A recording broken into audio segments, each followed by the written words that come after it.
Enterprise TV, a tradition of truth.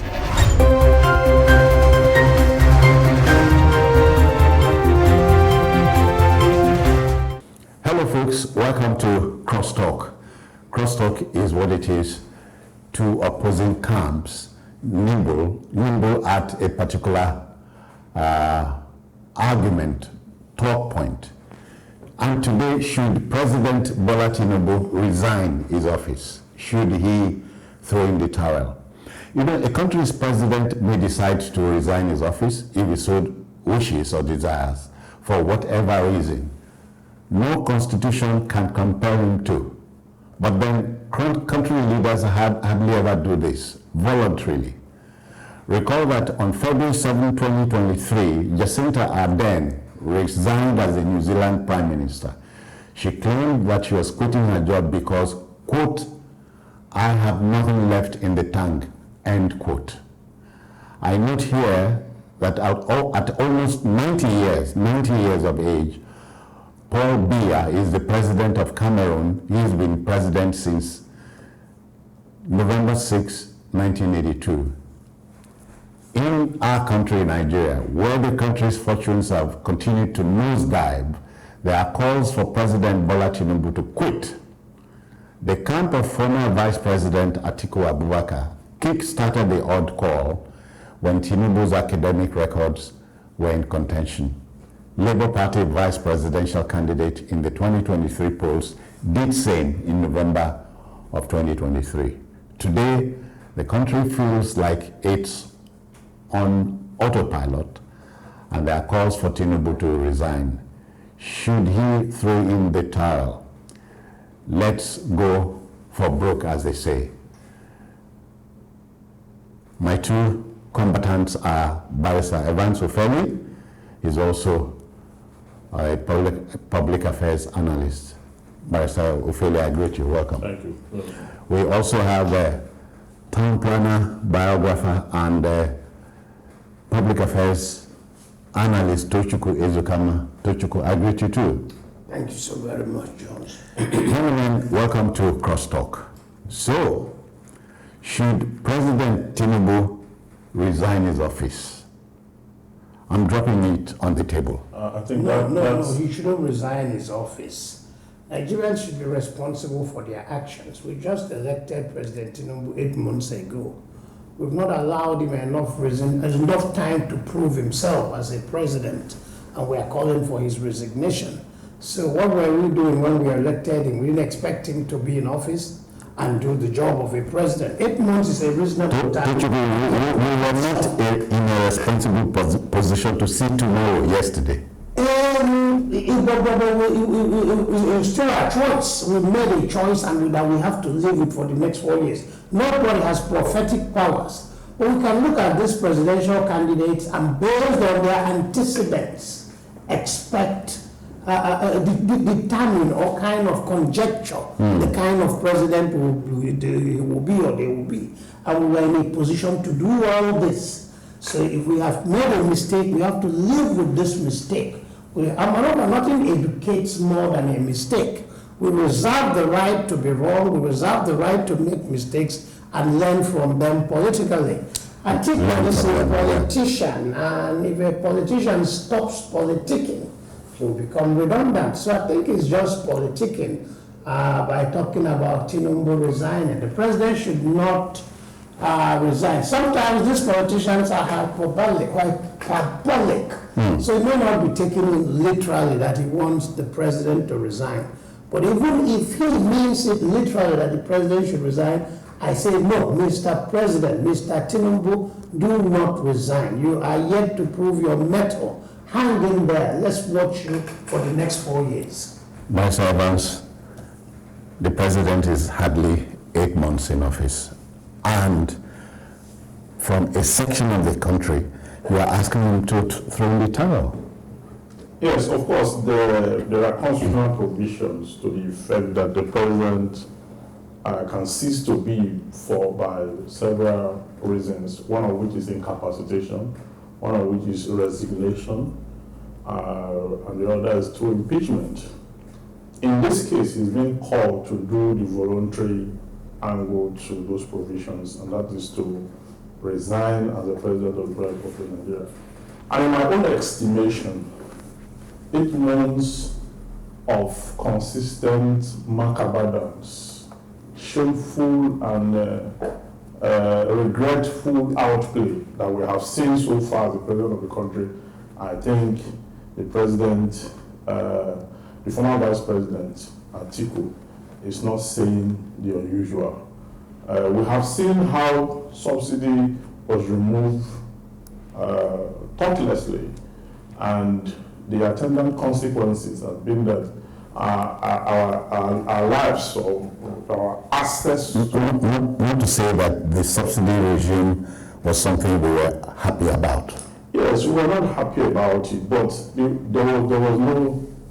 were no strategies in the pipeline for the removal. Would you have removed subsidy if you were president? I wouldn't have, because the only thing that the citizens gained from the country was that subsidy. I mean, there's no other thing. Apart from the subsidy, we talked about the free fall of the Naira. From there, they went on to other issues, which, of course, the Naira have no strength of its own.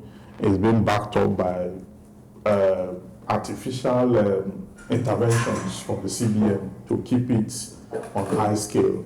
Now it has dropped because we now want the forces of demand and supply to determine its strength. So it has crashed. Didn't they know that we're not producing anything? Didn't they know that you need to hold on to the Naira in order to make it crumble? Now he talks about palliative, giving people palliative to cushion the effects of whatever decision that was taken. The palliative didn't go down, it didn't go through. You understand? Look at the whole stages, the coup, 2023, the journey to France just not too long ago, and the general world stages across the country. Look at insecurity in the country. School children are being kidnapped now all over the country, in Benue and in Ekiti. That is for children. We also have people being kidnapped all over the place. There is hunger, the roads are bad. The Abuja is no longer a safe haven for the rich. They are no longer there. Many of them have taken flight to other places of the country to live because of kidnappers. So what is the for this program is discussing the aftermath of his resignation. No, before we get there, we are talking about the president inheriting a perilous state of events in the country. Yes. He didn't create them. Yeah, he didn't create them. And you didn't expect these things to be solved in a jiffy, or do you? He created many. The issue of subsidy that took the price of fuel 200%, he created that unilaterally. He created Yes. Don't you so? So The call is becoming livelier. he created it. The call can become lively, the call can become loud, the call can become strident and become even unbearably loud. But it still does not strike me as being right. He talked about constitutional provisions for impeachment. He can be impeached. He should resign, which is a novelty in Africa. African presidents don't resign. And President Tinubu is neither from the moon nor from the US. He's one of us. So you don't expect him. How many African presidents ever resigned?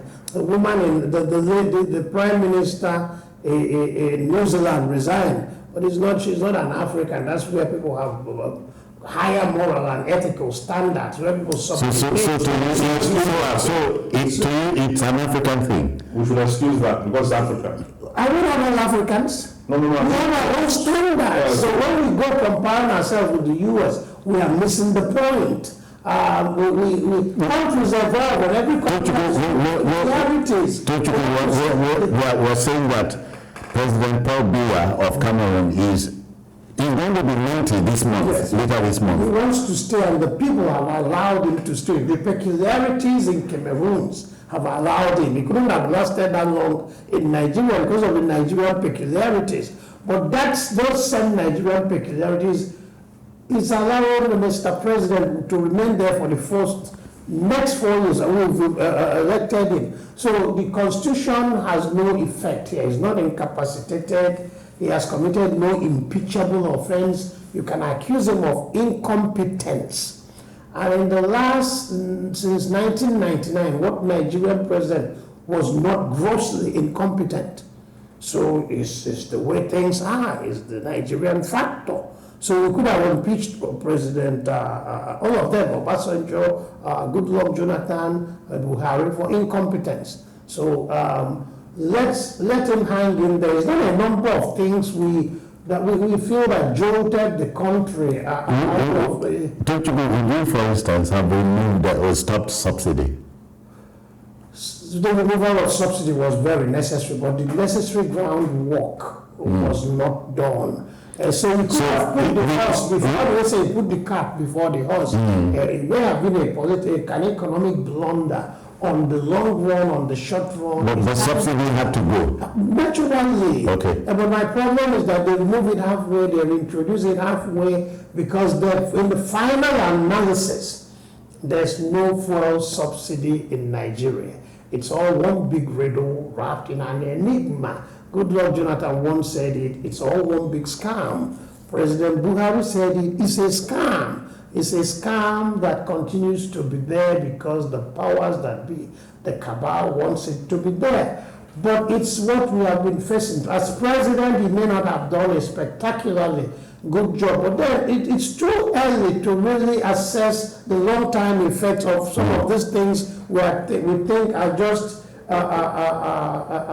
disrupting, making life very hard for the average Nigerian. But again, the argument of Barrister Philip must not be lost on us. The country appears rudderless. It has been rudderless for a very long time, and it continues to coast, flounder.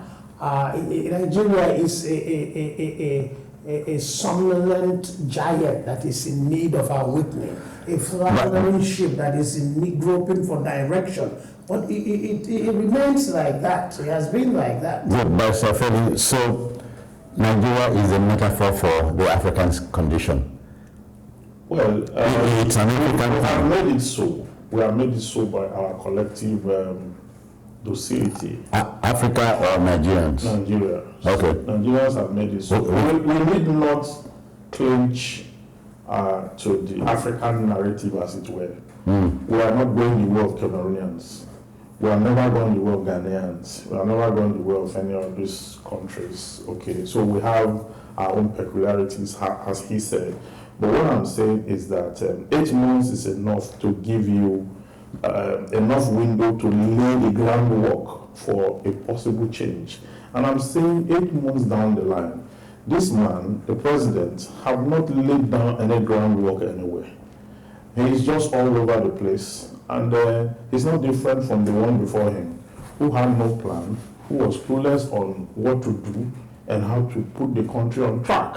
So the reason he was voted, President Tinubu, is to correct the errors of the past. But he came in and added salt to injury, created more problem. Inflation rose to a point where you cannot even manage it any longer. With inflation, you look at the public health care, you are not in the education, you are going to hold on to. He appointed ministers. Okay, these ministers, where's the evaluation? What have they done so far? Who's doing what, when, and how? Where is the country leading to? Insecurity everywhere. We cannot even, take ourselves out of our locations to other locations. Nigerians will have to, who pay tax. After paying tax, they have to also pay for their security. That is the government being in breach of the social contract theory. The social contract theory is that the citizens will pay their tax, and in return, government will provide security. That is the context as it were, but the government is in breach of that, consistent breach of that. So the Constitution section 14.2 says, it is hereby accordingly declared that sovereignty belongs to the people. Through which government derive a legitimacy. That the security and welfare of the people shall be the primary purpose of government. So if the purpose of government is security and welfare of people, why is this government not addressing insecurity and the welfare of people? Advance, but it is not this government, previous government succeeding, governments This before now. doesn't make it right. This government will have to correct it. And 8 months down the line, it has not done anything. See, if this government had put down the blocks to address the issue, I will not criticize in this manner. But there is nothing on ground to even, you see, because we make excuses for them that 8 months. Is your experience telling you that, we've discussed this somewhere else, is your experience telling you that it is right to be your own man in this country? Yes. You come with a big stick and you begin wielding the big stick. Yes, that is what is expected of a president. Okay. Is it possible in Nigeria to be your own man, wield the big stick? Why not possible? If you want to make a change, if you want to make a difference, irrespective of the cabals and all the, if you want to make a difference, you want your name to be written in gold, you wave the big stick, you understand? You clear up and cover up all the loopholes, okay? And change the system. Let's have a system that works. I mean, this is not rocket science. In Singapore, not too long ago, they were nowhere in the scale of, in the frame of reference of the world. Dubai today used to be a desert. Malaysia had independence with Nigeria at the same time. India had independence at the same time between 1956 to 1960. All these countries I mentioned had independence. So where these countries are today, we are not there. You understand? So what exactly is the problem of the Nigerian state? That we cannot have a leader that will deliver the promise of democracy.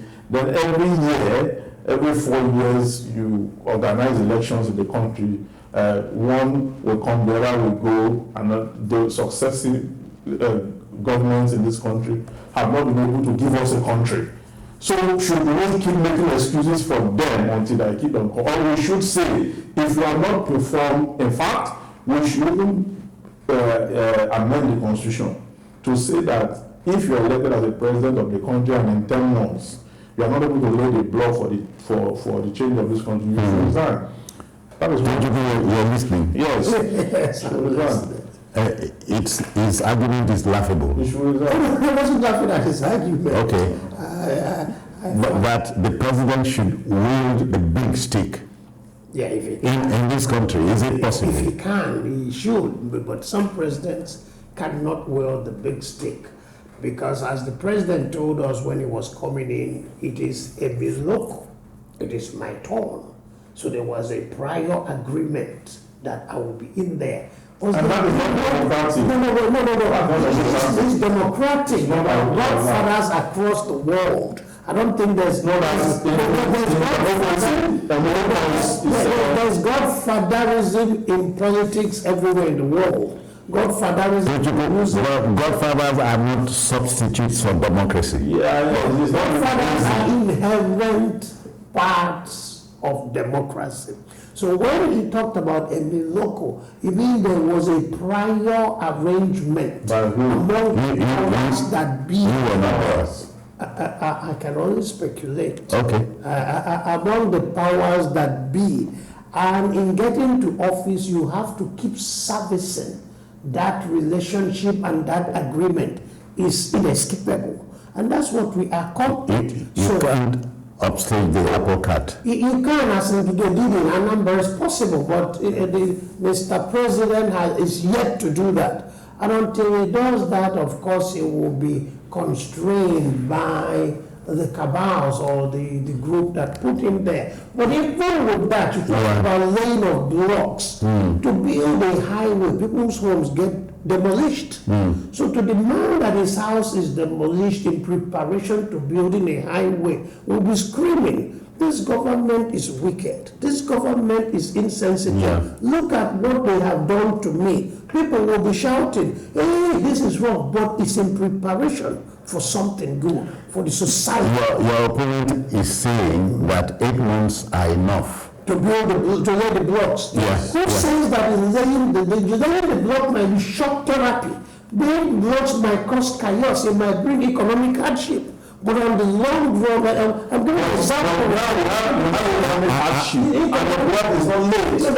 The block must be seen visibly as being laid. Of course. And sometimes these block laying are philosophical, they are intangible. But so you may have laid the block, and this is the pains that you are getting. I use the example of demolition houses to build highway. The highway benefits everybody, but on the short run, people feel the pains. So it's too early to tell. This might be the pains we may feel, so that on the later we'll see the makes progress. But Ophelia is also alluding to the free attitude of killer. Then let's take a breather now. And this is Crosstalk on Enterprise TV, pitching two combatants, discussing the issue of President Bola Tinubu resigning. And so we are asking pointedly, should President Bola Tinubu resign his office owing to what's going on in the country?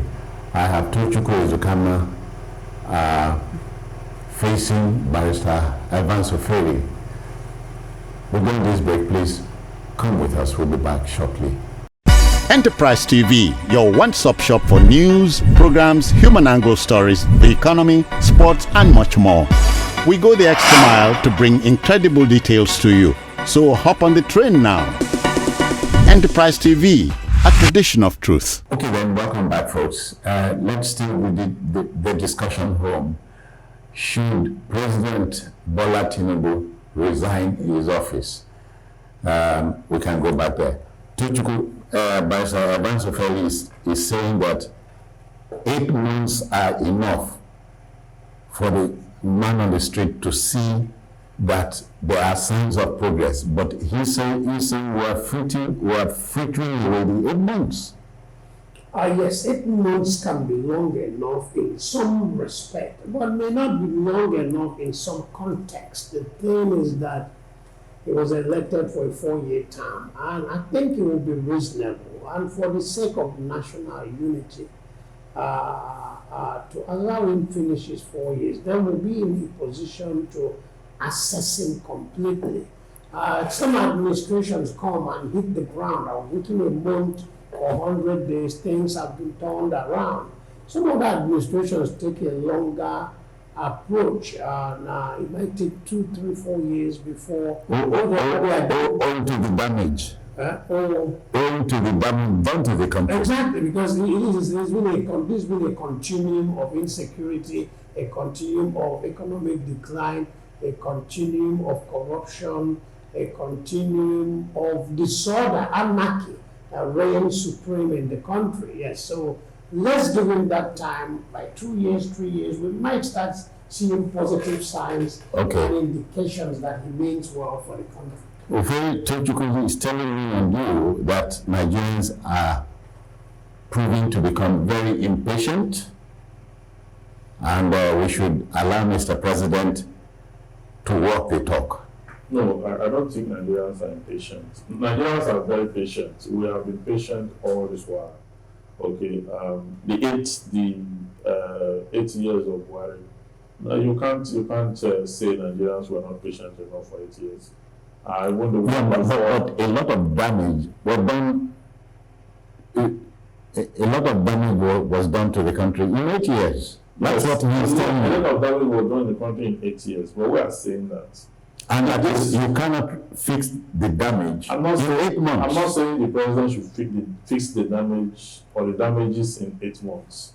I'm saying that 8 months is enough to lay the blocks for the reconstruction of the country as it were. So, but as we speak, the current president is deepening the damage. Yes, is deepening the damage by being thoughtless, by policies that are inconsistent and policies that will not help the country to grow to the rise from doldrum. So, is it breaching the Constitution? Yes. In what way? It's breaching the Constitution, yes. Part of the Constitution was breached. I've cited Section 14.2. Is breached. Okay, that the focus of government in the Nigerian context of our Constitution is security and welfare of the people. On security, what has it done? On security, securing the lives and properties of Nigerians, what have we done? on the area of the welfare of the people, what has it done? Okay, what thoughtful engagement has it? It gave governors over $1 billion.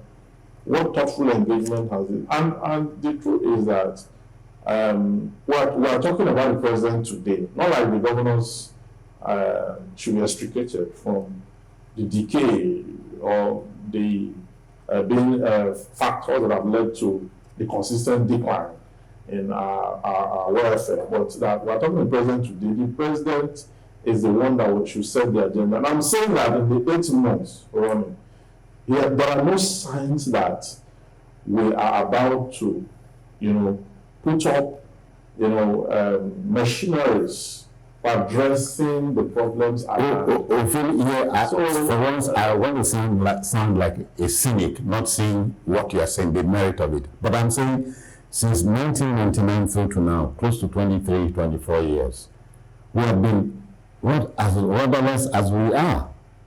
No, not exactly. During the time of a year ago, we saw some changes. We saw how insecurity at the time was about the Niger Delta crisis and all that. And we saw how it solved the problem and the awards that came thereafter. His administration was short-lived by Providence, and Jonathan came in and did a completion of that and how to do his own and all that. So we started well at that time. The country was going to a particular direction. Now, this president was part of the people who converged in 2012 to oppose the removal of subsidy. Okay, that it is not good for the country, that the president then, who was clueless. He promoted, there was a lot of propaganda then in 2012, they did your job riot and all that. Now, they are in power. They don't even consult the Nigerian states or even as it were, parliament or whatever. It just came on stage and said subsidy is gone. And then you start to think, I don't think anyone that way. By Safari, it's wrong. Put it to you that President Bola Tinubu has not committed any impeachable offense. It's gross misconduct. Gross misconduct is impeachable. It's just that somebody will have to move the motion for sin. In the absence of anyone moving the motion, because you have majority of APC lawmakers, it will remain that way. You see, gross misconduct is the only reason given for impeachment. And when you go to the interpretation section of the Constitution, what constitutes gross misconduct are numerous. You understand? And part of which is mismanaging the economy that you took an oath to defend. It's gross misconduct. It should be impeached on the basis of that. Don't you go, Mr. President, that's President Bola Tinubu is a money man, if you understand what I mean. He is an economist, so he understands the dynamics. Ofeli is telling me he has committed impeachable offenses. Yeah. So why is the National Assembly not moving against him? Well, aren't you surprised? He has not committed any impeachable offense. Going by his analogy? I don't agree with him. What amounts to impeachable offense in the Constitution is gross misconduct? Which is what amounts to gross misconduct? It's too many definitions. So by my own definition, he has not done anything that is impeachable. In 2012, Mr. President was a part of the opposition, and the job of the opposition is to oppose. So in disagreeing with the removal of the subsidy then, it was all in line with political opposition in Nigeria. But now the opposition is in power, and PDP that was in power for 16 years got so spoiled. They don't know anything about the art of opposition. Just a minute. But in 2012, were you not persuaded by the need to remove subsidy? Well, going by what the opposition said. It doesn't matter whether I was persuaded or not. What matters is that those who engineer that movement, who should know better about the dynamics, as they claim then, should not remove it thoughtlessly, as they did now. Was expected him to be acting as a president when he was in opposition. No, that's not what I'm saying. That's not what I'm saying. You see, the kind of discourse and conversation we had then, they gave us all the economic indices why subsidy should remain. You understand? And so all that. But when they got to power now, they now remove it. They without thinking about what they thought before and what is obtainable. Secondly, So it's mismanaging the economy. Change between 2012 to 2023 or 24. And many Nigerians became persuaded on the need to remove the subsidy. The removal of subsidy was wonderful, except that a number of things. Why should we remove subsidy when your providers are not working? Should have been done before the removal of subsidy. That's to float. And many economists will see it from different perspectives. Some will say that the floating of the dollar on the long run benefits of the naira on the long run benefits the country. Some will disagree. Those are different economic philosophies. But to just say that it's just deliberately destroying the economy. Evans is saying that Nigerians are not an impatient people. Nigerians are patient, quite patient. Very patient. Nigerians are we've been patient. We've been long suffering. We've stomached the unstomachable. We've tolerated the intolerable. We are very patient. But the average Nigerian is not talking about the impeachment of the president. It's the political, presidential candidates, some opposition. So would you say it's a right call, a wrong timing? It's wrong call, wrong timing. There's nothing right about it. You can't, the insecurity continues. But this administration is beginning to, I'm not holding brief for this administration. I want to make that clear. But on the other hand, I don't think this administration has done anything that demands impeachment. All right. No. All right. Ufeli, wrong call, wrong timing, or right call, wrong timing? Right call, right timing. You see, the truth is that we must kill the mosquito that bites the slave. Because we have no guarantee that if it sees the bottom of the king, it will not do the same. When we continue to make excuses for our leaders so that they can perpetrate their inadequacies, in the long run, we will suffer the brunt of this unreasonable decisions that they have taken so far. You know that you have over 200 million people. 200 million people who, over time, have no stable means of sustenance. Minimum wage is nothing to write home about. These 200 million people have no healthcare facility. They have no nothing. So what you are expected to do, in fact, we are supposed to keep paying subsidy as a punishment for failing to make our refineries to work. I'm a strong advocate of subsidy. Federal government should keep paying subsidy until they are able to put the refineries to work so that we can have... Let's bury it in 60 seconds, if you can, beginning now. Yes, my take is that I believe that the president should resign for his inadequacies, incompetence, and inabilities. Able to manage the economy. I learned as an economist and accountant, but he has not demonstrated that in practical sense. And having not done that, it is not unkind to ask for his resignation. All right. Dr. How do you take it away? Well, I don't think the president should resign for any reason. He has committed no impeachable offense and should not resign. The politicians have to politic. If they stop politicking, they become redundant. So they keep making political statements, some of which are hyperbolic and shouldn't be taken literally. And I think this call for his impeachment or resignation is one of them. So let's give him the 4 years. We've elected him to be there for 4 years. 8 months is not enough time to reach a conclusive and incisive decision or decision on his performance as a president. Yes. All right. The essence of a debate is not to win it, but to advance arguments for and against the motion. You have heard two sides of the argument, and you have your side too. So continuing the debate, should President Bola Tinubu resign his office? Until the next time, This is yours sincerely on behalf of the Backroom Boys saying thank you to Tochukwu Izukama. You're welcome. Barrister Evans Ofeli, many thanks. You're welcome. I am Citizen Jones Hussein. Bye-bye now.